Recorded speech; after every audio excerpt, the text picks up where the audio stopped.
반갑습니다. 반갑습니다. 해피 어버이 주일 하겠습니다. 해피 어버이 주일. 예. 네, 저 마더스 데이를 주장하시는 분들이 계신데, 자, 이 시간만 좀 어버이 주일 해주시기 바랍니다. 자, 당신을 뵈니 하나님 뵙는 것 같습니다. 인사하겠습니다. 네, 할렐루야. 오늘은 어버이 주일입니다. 오늘은 부모이자 자녀인 우리라는 제목으로 함께 은혜 나누도록 하겠습니다. 제가 설교를 시작하면서 조금 무거운 얘기로 시작하고자 합니다.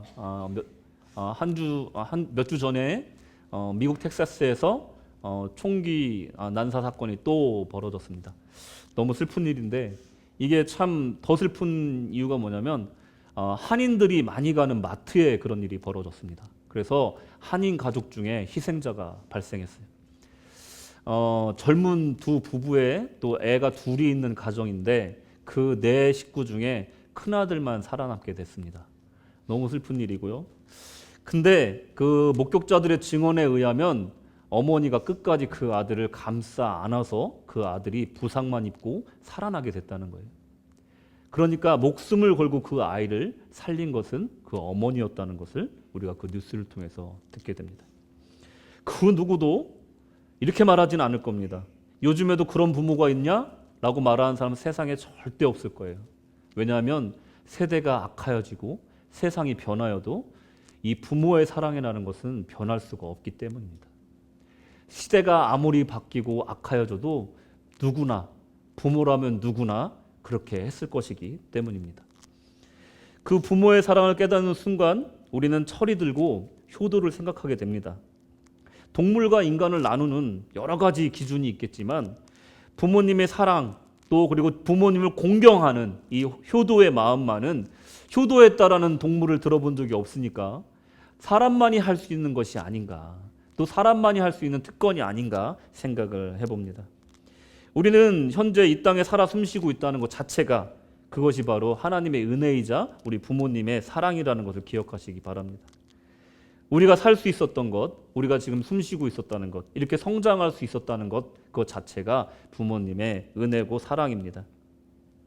우리 인생에서 가장 기초적이고 근본적인 인간관계의 시작은 바로 부모와의 관계에서 시작이 되고, 그리고 이 관계가 장차 우리 인생의 수많은 인간관계 속에 가장 기초적인 초석이 된다는 것은 우리가 부인할 수가 없습니다. 오늘 이 설교를 들으시는 여러분들은 분명히 누군가의 자녀입니다. 동시에 많은 분들이 부모의 역할도 감당하고 계신 줄로 믿고 앞으로 부모가 되기를 소망하시고 계신 분도 있을 겁니다. 친부모가 아니더라도 우리 교회의 다음 세대에 대한 책임 또한 우리 어른들에 있다는 것을 생각할 때 우리가 이런 중간자적인 역할이 얼마나 중요한지, 축복의 통로로서 그리고 또 신앙의 전수의 통로로서 굉장히 중요하다라는 관점으로 두고 오늘 설교를 들으셨으면 좋겠습니다. 오늘 본문은 자녀들의 입장에서 부모를 어떻게 좋은 관계를 형성하고 그로 인해 하나님이 주시는 축복이, 그 약속이 무엇인지 정확히 얘기하고 있습니다. 오늘 본문을 통해 세 가지 측면을 염두에 두고 말씀을 들으시기 바랍니다. 첫째로 나는 자녀로서, 또 둘째로 부모와 어른으로서, 마지막으로 하나님 아버지의 자녀로서, 이런 관점으로 오늘 말씀 받으시면 큰 은혜가 있을 줄로 믿습니다. 큰 은혜 있으시길 바랍니다. 아멘. 첫째로 우리가 효를 행해야 된 이유, 그것은 옳은 일이기 때문이에요. 더도 말도 뭐 덧붙일 게 없습니다. 그냥 이것은 옳은 일이기 때문에 우리가 효를 행해야 된다는 겁니다. 오늘 본문에서는 부모에게 순종하라고 권면하고 있습니다. 그 이유에 대해서 딴 이유를 대지 않습니다. 다 같이 읽겠습니다. 시작. 자녀들아 주 안에서 너희 부모에게 순종하라. 이것이 옳으니라. 뭐 다른 설명을 하지 않으세요. 그냥 부모에게 순종하는 것은 그냥 옳은 일이니까 하라는 겁니다. 명령하시는 겁니다. 너무나 당연한 일이기 때문에 옳은 일이라고 말씀하시는 겁니다. 헬라어 디카이오스라는 단어가 있어요. 이 단어는요, 도덕적으로, 윤리적으로 옳은 것을 말할 때도 쓰이지만 로마서 1장 17절에 보시면요, 복음에는 하나님의 의가 나타나서 믿음에 이르게 하나니 기록된 바 오직 의인은 믿음으로 말미암아 살리라 함과 같으니라. 여기서 의가 그리고 의인이 같은 단어라는 것을 여러분들이 생각해야 된다는 거죠. 그러니 무슨 말입니까? 의라는 단어, 여기서 쓰인 단어는 옳다라는 것은 무엇이냐면 도덕적으로 윤리적으로도 옳지만 하나님의 뜻 가운데서 의라는 것을 말하고 있는 거예요. 그러니 우리가 부모를 순종하고 공경하는 것은 하나님 보시기에도 옳은 일이다라고 말할 수가 있는 것입니다. 여러분들 이것을 가정의 관점에서 생각했으면 좋겠어요. 하나님이 주신 이 가정을 지키는 세 가지 원칙이 있는데 그것이 무너지는 순간 가정이 무너지는 거예요. 여러분 생각해 보십시오. 여러분들 뭐 그런 말이 있잖아요. 남이라는 글자에서 점 하나를 빼니 뭐가 돼요? 님이 되는 거예요. 옆에 있는 님이 되시는 겁니다. 그 님이 발음이 좀 그런데 그 님이 이상하게 듣지 마십시오. 자, 사탄아 물러가라. 자, 좋게 들으세요. 자, 그 남이었던 그분이 오늘날 여러분의 님이 된 것은 정말 하나님이 맺어주지 않고서는 되지 않았다라는 거예요. 옆에 계신 그 오빠가 옛날에 알던 오빠인가요? 전혀 관련 없던 사람이에요. 뭐 피 한 방울이 섞였습니까? 배경이 같습니까? 어쩌다 보니까 만난 것 같지만 사실은 하나님이 맺어주신 거라는 거예요. 믿으십니까? 좋든 싫든 하나님의 계획 가운데 있다는 거예요. 그 남이었던 나의 남편이 이제 나의 님이 됐다는 것은 하나님의 계획이라는 거예요. 하나님 맺어주셨다는 거예요. 그러면 그 가정에 또 자녀를 주시는 순간 가정이 되는 거예요. 그 부부가 자녀가 생기는 순간 가정이 되는 거예요. 그 가정이 됐다는 것은 하나님이 그 가정을 일궈주셨다라고 우리가 믿으시기 바랍니다. 그런데 하나님이 가정을 일구는 것에 끝나는 것이 아니라 그것에 가정을 잘 이끌어갈 수 있는 원칙 세 가지를 주셨는데 그것이 무엇이냐면 잘 들으십시오. 남편은 죽게 하듯이 아내를 사랑하고. 아멘. 남자분들 또 아멘 안 하시네. 다시. 자, 준비하시고. 남편은 죽게 하듯 아내를 사랑하고. 아멘. 네, 아멘. 자, 이제 와이프들, 이제 아내분들 준비하십시오. 아내는 남편을 존중하며. 아멘. 네, 아이고 몇 분밖에 안 계시는데 존중 안 하십니까? 다시. 아내는 남편을 존중하며. 아멘. 네. 자녀들은 부모님께 순종하고 공경하라. 이 세 가지 원칙이 무너지는 순간 가정이 시끄러워지는 거예요. 말씀 볼게요. 에베소서 5장 24절 25절 보실게요. 그러므로 교회가 그리스도에게 하듯 우리가 주님을 섬기듯 아내들도 범사에 자기 남편에게 복종하고 그리고 남편들아 아내 사랑하기를 그리스도께서 교회를 사랑하시고 그 교회를 위하여 자신을 주심같이 하라. 아멘. 이렇게 하라는 거예요. 그러니까 가정이요. 생각해 보세요. 애는 공부를 잘해. 그리고 말도 잘 들어. 아주 착실해. 근데 부부가 맨날 싸워. 그러면 그 가정이 어떻겠습니까? 시끄러운 거예요. 애가 생각할 때 나는 잘못한 게 없는데 우리 집은 왜 이러지? 하면서 불만이 쌓여가고 불안해한다는 거예요. 반대로 부부는 금술이 좋아. 항상 같이 좋은 말로 또 서로 지지해주는 말로 북돋아주고 좋은 관계를 유지하고 있는데 자녀가 중2병이 걸렸어. 그래서 부모들 속을 박박 긁어놔요. 이게 뭐 좋든 나쁘든 가정이 조용할 날이 없을 거란 말이에요. 그러니까 남편의 역할, 또 아내의 역할, 자녀의 역할 이 세 박자가 탁 맞아 들어가야 그것이 하나님 보시기에 정말 좋은 가정으로 유지가 된다는 거예요. 각자의 자녀로서, 남편으로서, 아내로서의 역할을 잘 해야지만이 가정이 평안할 수 있다는 거예요. 복 가운데 이룰 수 있다는 거예요. 여러분 생각해 보십시오. 요즘에 뭐 미디어의 영향도 있고 세상 풍토가 있어서 그런데 자꾸만 가정에 충실한 것에 대해서 자꾸 가치를 낮추는 경향이 있어요. 여러분 제가 말씀드리는 것은 여러분들이 가정을 잘 지키고 여러분의 가장으로서의 역할을 힘들던데도 지키시면서 또 어머니의 역할, 또 자녀의 역할을 잘 지키시고 계신 것에 대해서 힘드시지만 자긍심을 가지시기 바랍니다. 이것은요 하나님이 주신 미션을 우리가 충실히 하고 있는 거예요. 힘든데도 불구하고 그것을 하고 있는 겁니다. 그러니 하나님 보시기에 정말로 가치 있는 일이고 옳은 일이라는 걸 믿으시기 바랍니다. 세상은요 지금 정말로 말세로 가고 있는 것 같아요. 가정의 가치를 계속 떨어뜨립니다. 계속해서 자녀 낳는 것에 대해서도 그렇게 좋게 보질 않아요. 그냥 너의 행복이 먼저라고 얘기를 하지만 사실은 그럼 뭐 할 겁니까, 인생 동안? 나의 행복만을 추구하면서 평생을 살 건가요? 그것을 통해서 얻을 수 있는 것은 아주 제한적인 것이고, 제가 지지난주에 설교를 했지만 행복보다 가치를 추구하는 인생이 더 만족감이 있고 흡족함이 있다는 것을, 영적으로 풍만해질 수 있다는 것을, 충만해질 수 있다는 것을 말씀을 드렸어요. 가정을 지키는 것이 하나님의 뜻인 줄로 믿습니다. 아멘. 여러분들, 그러면 우리가 부모한테 순종하는 것, 또 공경하는 것, 또 그거를 다 포함해서 그러면 가장 좋은 효도가 뭐가 있을까 한번 생각해 봤어요. 여러분이 생각해 보는 효도는 어떤 게 있을까요? 뭐 다른 게 없죠. 자주 뵙는 것, 이거만큼 좋은 게 없죠. 그리고 잘 지내는 것, 그리고 우리 같이 해외에 사는 사람들은 자주 전화드리고 목소리 들려드리고 얼굴 보여드리는 거죠. 그리고 사소한 일까지도 이렇게 공유하면서 외롭지 않으시게 이렇게 할 수 있는 한 최대한 하는 것이 뭐 다른 방법이 없죠. 효도입니다. 그거 외에 그러면 우리 나이 많으신 늙으신 우리 부모님들한테 해줄 수 있는 효도가 뭐가 있을까? 제가 생각할 때는 죽음을 준비하는 게 아닐까 생각을 해요. 이게 무슨 말이냐? 세 가지 거짓말이 있어요. 세상에는 아주 대표적인 세 가지 거짓말. 첫째 뭡니까? 아시는 분? 장사꾼. 그건 두 번째. 장사꾼이 미치고 장사한다. 미치고 장사하는 게 어디 있어요, 그죠? 이문을 남겨야죠. 자, 두 번째 뭡니까? 처녀가 시집 안 간다는 거. 요즘에는 모르겠어요. 안 간다는 사람 많으니까. 자, 그럼 세 번째 뭡니까? 어르신이 빨리 죽어야지 하는 거예요. 자, 어느 어르신이 이제 혼수 상태에 빠진 거예요. 나이가 많으셔가지고 병원에 이제 입원하신 거예요. 그래서 뭐 교회 분들이 신방을 했잖아요. 근데 이제 성가대를 오래 하셨어. 성가대 대원들이 왔어요. 근데 이제 며느리가 간호를 하고 있으니까 며느리를 위로한답시고 이제 김 부교님이 이제 위로를 하는 거예요. 아유, 우리 권사님 빨리 돌아가셔야지 우리 부교님이 안 힘들지? 이렇게 위로를 한 거예요. 며칠이 지났습니다. 기적적으로 깨어나셨어요. 어떻게? 여러분, 혼수 상태 속에서도 귀는 열려 있는 경우가 많아요. 조심하셔야 돼요.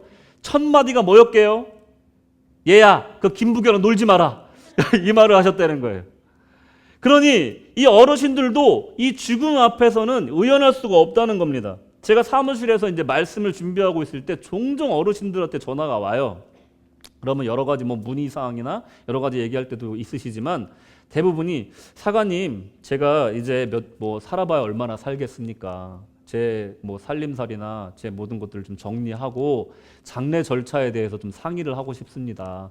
뭐 비싼 수의도 필요 없고 뭐 장지도 이미 결정돼 있으니까 그냥 다 간소하게 한 다음에 나머지는 다 그냥 구세군에 그냥 도네이션 하고 싶습니다. 이런 분들이 있어요. 종종 전화 와요. 뭐 자녀분들이 전화 올 때도. 그럼 저 이제 상의를 깊이 하죠. 알아봐드릴 거 알아봐드리고.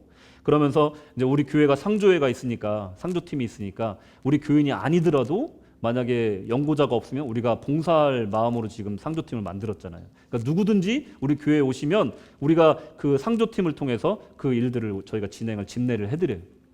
그러니까 그런 부분에서 볼 때 참 이게 어르신들한테 가장 걱정거리가 뭐냐 생각했을 때 내 죽고 나서 장례를 누가 치를 것이냐. 이게 참 중요한 일이더라는 거예요. 그러면 그거보다 더 중요한 게 무엇이냐? 장례는 뭐 알아서 치르면 되는 거지만 더 중요한 게 뭐냐면 그 영혼을 구원하는 거. 가장 큰 효도가 뭐냐 생각했더니 그 영혼을 구원하는 것이다 생각이 들더라는 거예요. 천국의 소망을 드리는 것이다. 참 마음 아프신 분들이 많으실 거예요. 예, 지금 이 말씀을 저도 드리면서도 마음이 아파요. 근데 이것이 진리라는 거죠. 나머지 있는 뭐 돌아가신 분들은 어쩔 수 없지만 그걸 통해서 우리가 배웠으니까 나머지 가족들이라도 우리가 천국에 인도하기 위해서 매일매일 기도하고 한 번이라도 더 기도하고 한 번이라도 더 전화해서 때를 얻든지 못 얻든지 전도하는 것이 우리가 효도하는 길이다. 이것을 꼭 기억하시기 바랍니다. 하나님이 중요하게 생각하는 게요, 이 효예요. 부모에게 순종하고 공경하는 거예요. 그리고 또 하나님이 이것을 옳은 일이라고 말을 했습니다. 그러니 우리가 부모님을 공경하고 그분들에게 우리가 효를 다하는 것은 하나님의 뜻이라고 믿으시기 바랍니다. 두 번째로 효는 신앙과 축복의 통로라는 거예요. 우리가 인생을 살다 보면 나이가 적든 많든 간에 좀 조언이 필요할 때가 있습니다. 난관을 닥치면 이걸 어떻게 내가 극복해 나가지? 누가 좀 조언을 해줬으면 좋겠는데 하는 시기가 와요. 그럴 때가 있습니다. 저도 생각해 보니까 젊은 날을 생각해 보면 참 그때 내가 뭐 그거 별것도 아닌 일에 왜 그렇게 목을 메고 있었지? 하고 했던 일 굉장히 많더라고요. 지금 생각해 보면 별일이 아닌데 그때는 그게 그냥 목숨처럼 중요한 일이었어. 내가 지금 알고 있는 이 지식, 지혜, 이 경험, 이 신앙을 가지고 4, 5년 전으로 돌아간다면 정말 화낼 일이 없겠다. 이런 생각이 많이 들더라고요. 그것처럼 사람이 신앙생활을 한다는 것, 그리고 나이가 먹어간다는 것은 지혜가 쌓여간다는 거예요. 경험이 쌓여간다는 겁니다. 호주 도서관 프로그램 중에 휴먼 라이브러리라는 이 프로그램이 있어요. 이게 뭐냐면요, 덴마크에서 시작했는데 은퇴한 분들을 초청해가지고 자기의 경험이나 전문 분야에 대해서 어떤 강의를 하는 거예요.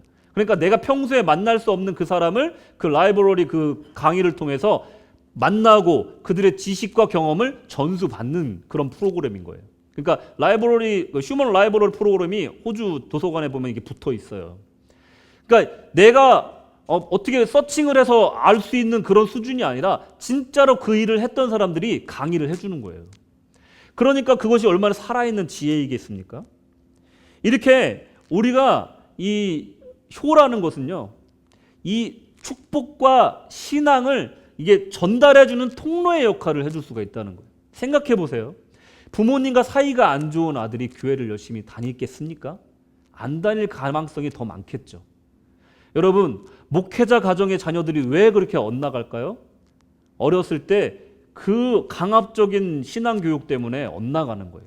아빠랑 사이가 안 좋아지고 어렸을 때 힘으로 눌리다가 나중에 머리 크고 나니까 자기 멋대로 살게 되는 거예요.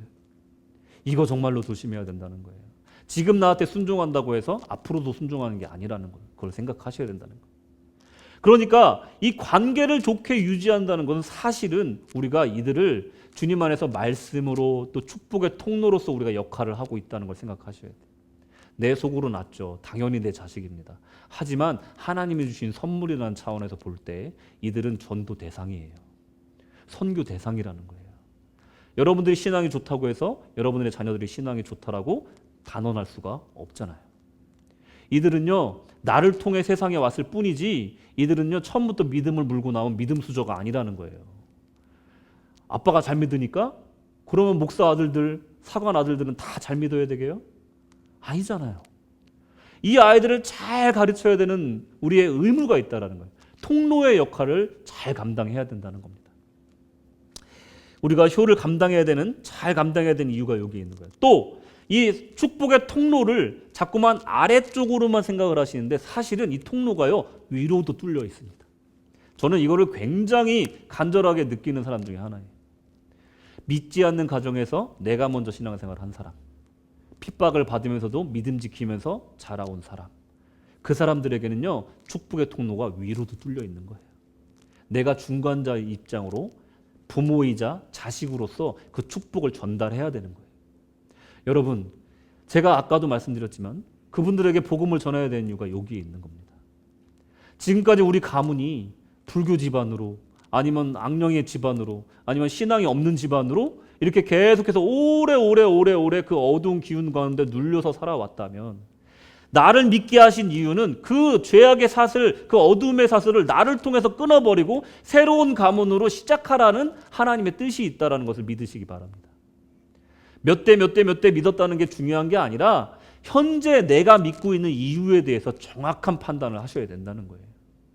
여러분들, 참 슬프게도 내가 혼자 신앙생활할 때는요, 내 부모님하고 사이가 좋기가 힘들어요.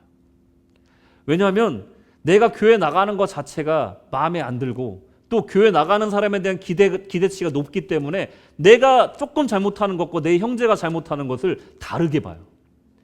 형제가 잘못하는 것은 에이 그러고 넘어가지만 내가 잘못하는 것은 야, 예수 믿는다는 사람이 그러냐? 자식인데도 그렇게 얘기를 한다니까요. 그러니까 가족 전도하기가 너무 힘들어요. 내가 정말 잘 살아야지만이 그 가족을 전도할 수 있다는 거예요.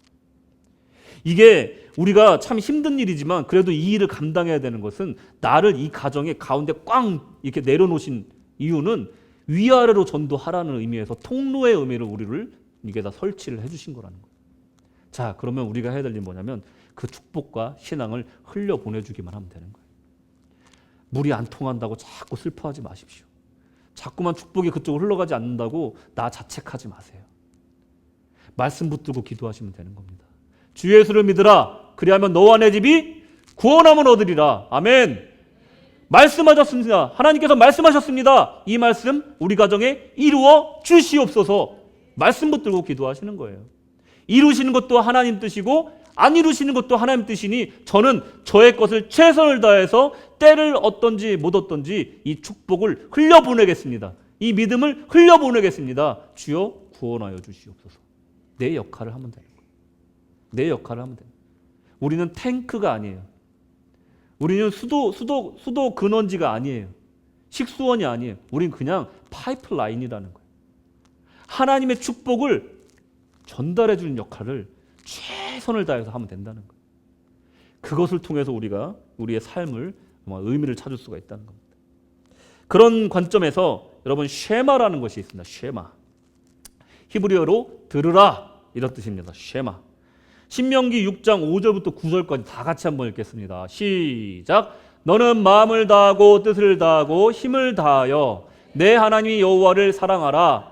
오늘 내가 내게 명하는 이 말씀을 너는 마음에 새기고 내 자녀에게 부지런히 가르치며 집에 앉을 때든지 길을 가들 때든지 누워있을 때든지 일어날 때든지 이 말씀을 강론할 것이며 너는 또 그것을 내 손목에 메어 기호를 삼으며 내 미간에 붙여 표로 삼고 내 집 문설주와 바깥문에 기록할지니라. 할렐루야.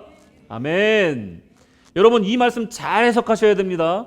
남미에 가면요, 사순절 고난주간 가면요, 사람들이요 예수님의 고난을 체험한다고 해서 십자가를 실제로 매요. 그리고 실제로 여기다 못을 박습니다. 이런 식으로 신앙생활 하시면 안 돼요. 고난주간의 의미가 그런 게 아닙니다. 육신의 어떤 고통을 체험하라고 만든 게 고난주간이 아니란 말이에요. 이 말씀도 마찬가지라는 거예요. 이 말씀에 이렇게 써있다고 해서 일로 와 그러고 이마에다가 미간에다 글씨 말씀 적어놓고 손목에다 팔찌 만들어준다고 애들이 말씀대로 사나요? 아닙니다. 이 말씀의 핵심은 뭐냐면요, 자연스럽게 환경을 조성해 주라는 거예요. 그리고 아버지 어머니가 신앙생활을 즐겁게 하는 걸 보여주셔야 돼요. 그러면요 아이들이 자연스럽게 여호와의 말씀대로 살아간다는 거예요. 여러분들 신앙생활 하다 보면요 마음에 상처가 얻을 때가 있어요. 왜 없겠습니까? 사람의 모임이다 보니까 말 실수를 할 때도 있고요. 목회자들도 실수를 하니까 그 말에 100배, 1000배 이렇게 일반인들이 얘기하는 것보다 상처를 받을 때가 있어요. 그래서 긴 방학에 들어가신 분들이 많습니다. 그리고 교회 안 나가 가난한 성도들 되신 분들도 많아요. 근데 문제는 뭐냐면 본인이 그래도 돼요. 그럴 수 있어요. 근데 자녀를 가지신 분들은 그러면 안 된다는 거예요. 내가 신앙의 데미지, 어떤 영적인 데미지를 입었다고 해서 방학을 해버리면 우리 아이들에게 신앙이 영원히 끝날 수 있다는 생각을 갖고 있으셔야 돼요. 힘들어도 마음이 아파도 내가 이 신앙 지켜야겠다. 누구 때문에? 내 자녀들이 날 보고 신앙생활을 따라오고 있으니 나도 정신 차리고 정말 최대한 빨리 이 상처를 치료하자. 하나님께 기도하자. 이 마음으로 지키는 것이 아버지고 어머니라는 거예요. 이 아이들을요 정말로 하나님 뜻대로 아버지 말씀대로 키우고자 하는 열망을 가지고 열심을 가지고 나를 갈아서라도 아이들의 신앙을 지켜야겠다라는 마음을 갖는 것이 가장이고 어머니라는 거예요. 그러니 힘드셔도 절대 방학하지 마시라는 거예요. 교회 출석하는 문제가 아니에요. 이거는 자녀들의 신앙의 문제라는 겁니다. 얘들도요 그걸 보기 때문에 만약에 고난을 당할 때 나는 어떻게 살아야 되지? 내 인생에 질문이 왔을 때 우리 아버지가 그때 기도하셨어. 우리 어머니가 그때 기도하셨어. 그리고 교회도 빠지지 않으시고 끝까지 참으시면서 신앙을 지켰어. 그럼 나도 그렇게 해야지. 이게 저절로 습득이 되는 겁니다. 여러분들이 아이들에게 백날 얘기해봤자 소용이 없는 것이요. 그 말하고 있는 스피커가 그것을 하고 있지 않다면 그 말에 능력이 없는 거예요. 아무리 나에게 말씀을 적어주고 집에 앞에 이곳에 들어오는 모든 이에게 평화를 아버지에게 공경하고 이걸 다 붙여놔도 아들이 백날 봐야 소용이 없다니까요.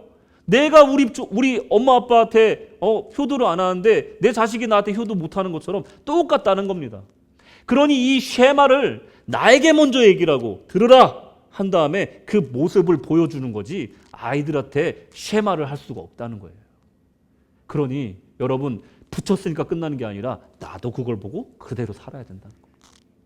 그래서 쉐마라는 의미는 강압적인 교육을 말하는 게 아닙니다. 그리고 이 효를 통해서 우리가 통로의 역할을 감당해야 되는 이유는 뭐냐면 축복이 따르기 때문에 그래요. 축복이 따르기 때문에. 설교 강단에서 자꾸 복 얘기하면 기복주의라고 얘기하는데요. 이거는 절대 아니에요. 10계명 중에요. 약속 있는 첫 계명이 이거 딱 하나밖에 없습니다. 축복해 주겠다 약속한 계명이 이거 딱 하나밖에 없어요. 네 부모를 공경해라. 그러면 네에게 축복을 다 해주겠다는 거예요. 장수하게 축복해 주겠다는 거예요. 이거야말로 세상적인 축복 아니냐 말할 수 있지만 하나님이 주시겠다고 하면 그건 영적인 축복인 줄로 믿으시기 바랍니다. 세상을 통해서 장수하려고 그러면 세상적인 복이지만 하나님이 네 부모를 공경하면 내가 장수하게 해주겠다. 하는 일 다 잘 되게 해주겠다. 약속해 주셨으니까 한번 해보시라는 거예요. 효를 행하는 것 자체가 하나님이 너무나 즐거워하시는 중요한 일이기 때문에 내가 너에게 복을 주겠다고 약속까지 해주시는 겁니다. 하나님이 얼마나 중요하게 생각하시는지 여러분들도 이 말씀을 통해서 알 수가 있는 겁니다. 우리는 축복을 받기 위해서 하나님의 축복을 누리기 위해서 우리는 효를 해야 되고 부모님께 순종하고 공경해야 된다는 겁니다. 그리고 우리가 특별히 부모님을 공경하고 순종하는 계명에 축복을 약속했던 걸 생각하시면서 이 말씀을 통해서 우리가 더 생각해야 될 것은 무엇이냐면 더 나아가서 이제 하늘의 아버지께 효도해야 된다는 거예요. 하늘의 아버지께. 이게 다 연결이 되는 거예요. 우리가 하나님 아버지께 효도하는 건 뭡니까? 신앙생활 잘하는 거예요. 신앙생활 잘하는 모습을 통해서 자녀들이 보고 배우고요. 또 부모님도 나의 신앙생활 잘하는 것, 내가 신앙으로 아이들 가르치는 모습, 아무리 예수 안 믿던 부모님도 그런 모습 보면서 마음이 변해간다는 거예요. 그것이 위아래의 통로의 역할을 감당하는 가장 근본적인 방법이 하나님 아버지께 효도하는 것이라는 거예요. 여러분, 그렇다고 해서 교회만 열심히 나오라는 것도 아니에요. 교회를 열심히 나오는 사람이 부모님도 잘 공경을 해야 된다는 거예요. 이것이 균형을 맞춰 나갈 때 부모님을 전도할 수 있고 그리고 하나님께 진정으로 효도하는 것이 된다는 거예요. 그 영혼을 구했으니까. 하나님 가장 기뻐하는 일이 영혼 구하는 일이니까. 이게 다 맞물려 있다는 거예요. 그러니 이 효의 개념이라는 것이 정말 통로의 개념이라는 것이 우리 안에 딱 잡혀 있으면 내가 함부로 살 수가 없는 거예요. 제가 이 나라에서 이민자분들하고 많이 이제 어울려 사는 것을 제가 불만은 없습니다만은 뭐 좋다고 생각해요. 근데 가끔씩 문화가 달라서 좀 스트레스 받을 때가 있어요. 뭐냐면 애들이 모여 있는 곳에서 꼭 담배를 펴요. 뭐 안 믿는 분들이 담배 피우는 거야 뭘 할 수 없죠. 근데 놀이터에서 왜 아이를 데리고 와서 담배를 핍니까? 난 이해가 안 가거든요, 그게. 아니, 자녀를 생각하는 거라면 내 자녀를 생각하는 사람이라면 자기 행동도 좀 조심해야 되는 거잖아요. 어른이라고 해서 다 할 수 있는 겁니까? 아니잖아요. 어른이니까 아이들을 케어해 주는 거예요. 그렇기 때문에 그런 문화의 차이 뭐 그거로 받아들일 수 있겠지만 참 이해가 안 가는 거예요. 저거를 간접 흡연을 시키고 싶을까? 자기 자녀들을? 그러니까 우리 어른으로서 우리가 중간자 입장을 한다는 것은요. 참 포기해야 될 것도 많고 하지 말아야 될 것도 굉장히 많은 거예요. 그러니까 우리가 잘 살아야 되는 게 굉장히 스트레스 받지만 사실은 이걸 통해서 우리가 자긍심을 가져야 된다는 거예요. 내가 그 역할을 지금 잘 열심히 감당하고 있다. 하나님이 옳다 말한 것을 하고 있다. 기뻐하자. 이 마음으로 이 중간자의 역할을 감당하는 겁니다. 제가 아까 말씀드린 이 세 가지 측면에 대해서 가정이 유지되기 위해서는 남편과 아내와 자녀가 그 법칙을 지켜나가고 가정이 바로 서야 될 줄로 믿습니다. 그럴 때 주님께서 분명히 축복해 주실 줄로 믿습니다. 마지막입니다. 이제 가르치기보다는 본을 보여라. 부모라면 자녀가 잘 되기를 원합니다. 자기 자녀가 잘 되고 건강하고 장수하고 축복 누리는 걸 싫어하는 부모가 누가 있겠습니까? 나의 자녀들에게 신앙을 전수하고 싶은 그런 마음이 왜 없겠습니까? 내가 먼저 순종해야지, 내가 먼저 본을 보여야지 그것들이 가능하다는 거 왜 모르겠습니까? 제 후배 중에 어머니가 있는데 뒤늦게 사회복지 공부를 한 어머니가 있었어요. 근데 하필이면 내 후배가 고3 때, 제 후배 고3 때 어머니가 공부를 시작하신 거예요. 그러니까 흔히 말하는 그냥 공부하는 아이한테 과일 한번 깎아준 적이 없는 거예요. 엄마가 자기 공부하느냐고. 그러니까 자식들이 원망할 만도 하잖아요. 근데 그 후배가 저한테 얘기하기를 저는 엄마한테 원망이 없어요. 그냥 단지 그냥 존경스러울 뿐이에요. 이렇게 얘기를 하더라고요. 왜 그랬냐면 밤늦게까지 그 나이에 일하고 공부하면서 그 자격증을 땄거든. 그리고 그 나이에 사회복지사 정말 불쌍한 사람들 돕고 싶다고 주님의 복음을 전파하고 싶다고 그 나이에 사회복지 공부를 시작해서 사회복지사가 됐어요. 그래서 노인복지관에서 정말 헌신봉사하면서 좀 복음 전하고 그러는 모습을 보면서 자기는 엄마 볼 때마다 그 고3 때 원망보다 그냥 존경스러운 마음밖에 안 든다는 거예요. 이게 가장 좋은 모범이라는 거예요. 내가 먼저 공부하는 모습을 보여주는 것. 그리고 부모와 자녀 관계가 단지 인간관계가 아니라는 것을 여러분 생각하셔야 됩니다. 이 자녀 정말로 잘 키워야 되고 많은 본을 보여주고 우리 그림자를 보고 따라온다는 걸 기억하셔야 됩니다. 여러분 고려장 아십니까? 고려장 아세요? 우리 승환이는 고려장 모르죠? 모르죠. 무슨 고추장 이런 건 줄 알 수도 있는데 그런 거 아니고 또 아재 개그 미안합니다. 자, 고려장이라는 게 뭐냐면요. 고려 시대 때 늙으신 부모를 산에다 갖다 버리는 제도였어요. 근데 어느 날 이 효자로 소문났던 한 분이 있었어요. 근데 이분이 이 고려에 막 흉악한 이 흉년이 든 거예요. 오랫동안 배를 굶었어요. 나뭇가지도 먹을 게 없는 거야. 나무 껍질도 먹을 게 없어. 이제는 내일 먹고 죽을 것도 없어. 그런 상황에서 배고파하는 자식을 보니까 어쩔 수가 없는 거야. 눈물을 흘리면서 엄마를 지게에다가 짊어지고 고려시대엔 차가 없었죠.